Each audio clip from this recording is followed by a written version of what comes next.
Hi everyone, welcome to Rite Tonight. I'm your host Kara, and we are here with Roger, our very special new employee.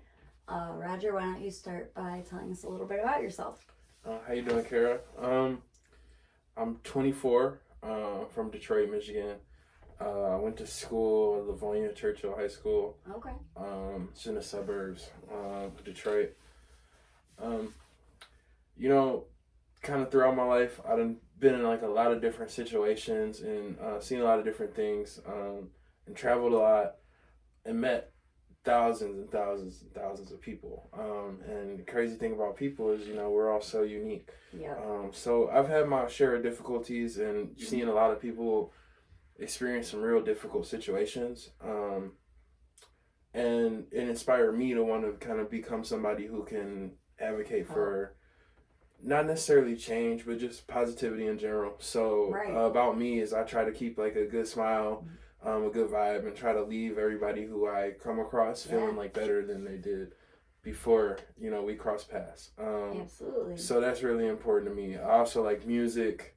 I enjoy traveling a lot, even though I've slowed down and kind of settled back home recently. And I like learning new things. That's awesome. So that's a little bit about me.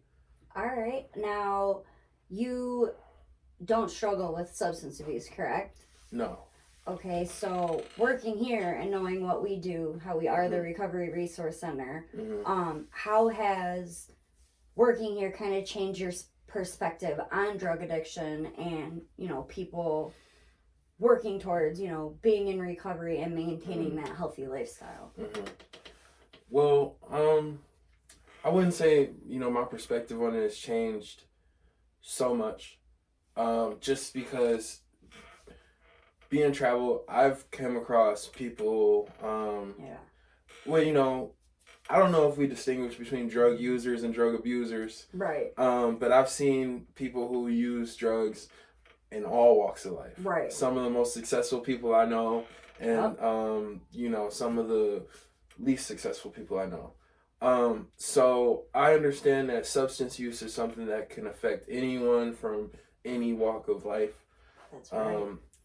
And just working here has left me feeling inspired to make some changes and some things I do struggle with in my personal life. Just to see so many great people who have had issues in the past, to the point where they felt like they needed recovery. Right. And recovery is something that's a constant process. It's always going from the moment you begin until you leave. Yeah. Because you never leave recovery. Right. And it's been inspiring to be around such a great group of people who have came such a long way. Although my overall perception of drug users is hasn't changed. I don't judge people. It's more about, to me, how you function on a day-to-day basis, and how you make other people feel.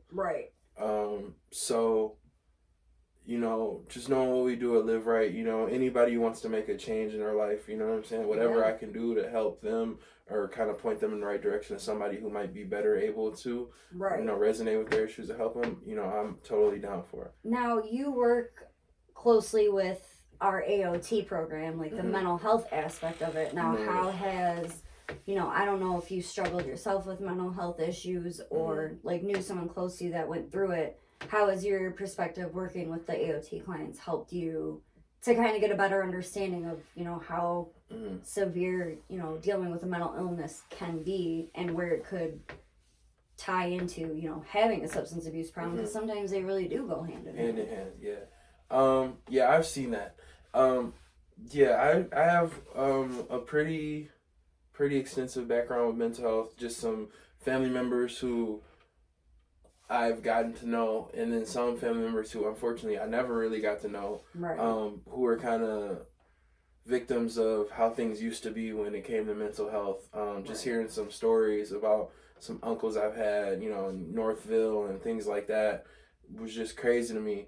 I've also had family members who struggle with substance use, and that's kind of what compelled me to come help here at Live Right and work here. And just working with those AOT patients, it's just like, sometimes they can be a breath of fresh air. Right. Just because the perspectives they have, considering some of the things we might worry about versus somebody else, is just incredible to see. But every person comes with their unique challenges. Right. And so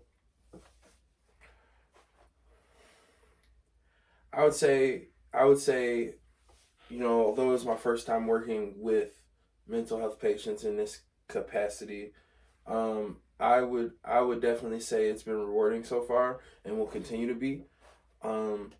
And just for anybody out there who hasn't necessarily been around someone like that, or for anybody who struggled, like you said, with those issues, just know everybody struggles with something. Right. Everybody's challenge is unique, and we want to do our best to make sure everybody can live a peaceful, comfortable life. Right. And can achieve as much as they are able to and willing to achieve. So that's kind of what I want them to focus on, is achieving what they can and will. Stay grounded in realistic goals and outcomes. Absolutely. But the AOT program is a beautiful thing, what we do. Yeah, definitely. And I feel working at the Recovery Resource Center, being in recovery myself, and struggling with mental health issues myself, it's very easy when you're passionate about something to put your full effort into, your whole heart into it. And, even dealing briefly with like AOT clients, you see, like you said, the different dynamic of personalities and different issues that someone could have. And, even though you may not have experience in the substance abuse part of it, but the mental health part of it is huge as well. Especially being brand new, to our team, and then getting to know AOT better. I think you're like a breath of fresh air to them as well. Yeah, a fresh face, somebody that I appreciate that. Yeah, can relate to them. And that's basically what we're all looking for, is to know that we're not alone in this. Yeah, and that's the thing with mental health too. That I've been reminded about is it's not necessarily a straight line. There's a lot of ups and downs. So there's a lot of ups and downs. So although someone might be in a situation where they might need some help, or could even be in a crisis situation, a lot of times some people just need a little push. Right. And some people, might go off, come back on, go off, and we definitely see that. And that's why it's important to make mental health a focus and always check in with the people that you're around. Absolutely. Yeah. Especially in something, with mental health, it's tricky because, dealing with, like, say, severe depression, some days you're really good and other days you're like, I can't function, Do anything. And sit there, yeah.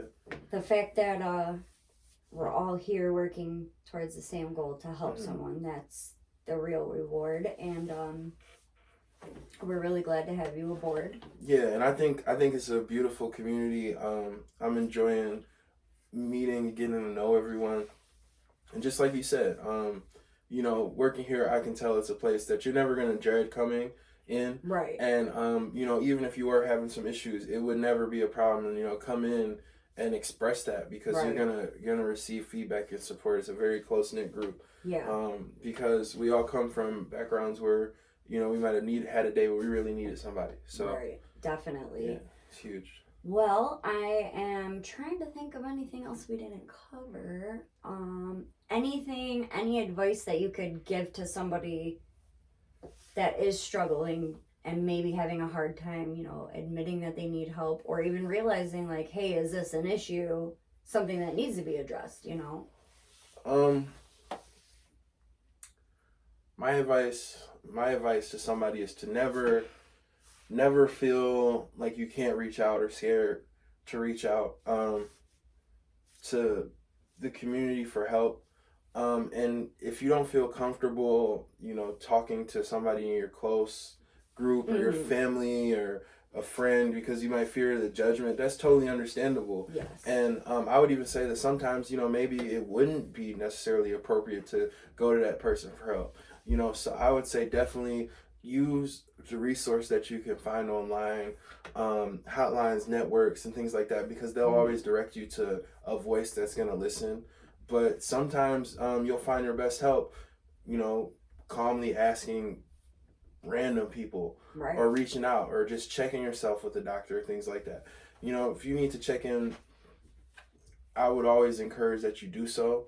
And for those who know that they have something going on but don't want to get checked out, the brave thing to do is to go get checked out. Right. The brave thing isn't to just sit there and struggle or try to push through. Because at that point, you're only continuing to harm yourself, or you have the potential to. And, you want to try to, any issue, you want to try to get to it as quickly as you can. Absolutely. And address it as soon as possible. So even if it's just, reaching out to somebody random, hey, could I talk, Right. I got this going good. on. I need some kind of help some way. Yeah. All right. Well, thank you for doing my podcast with me, and we love to have you aboard. You're doing excellent. Thank you. I appreciate it so much. All right, guys, that's it for now. Stay tuned.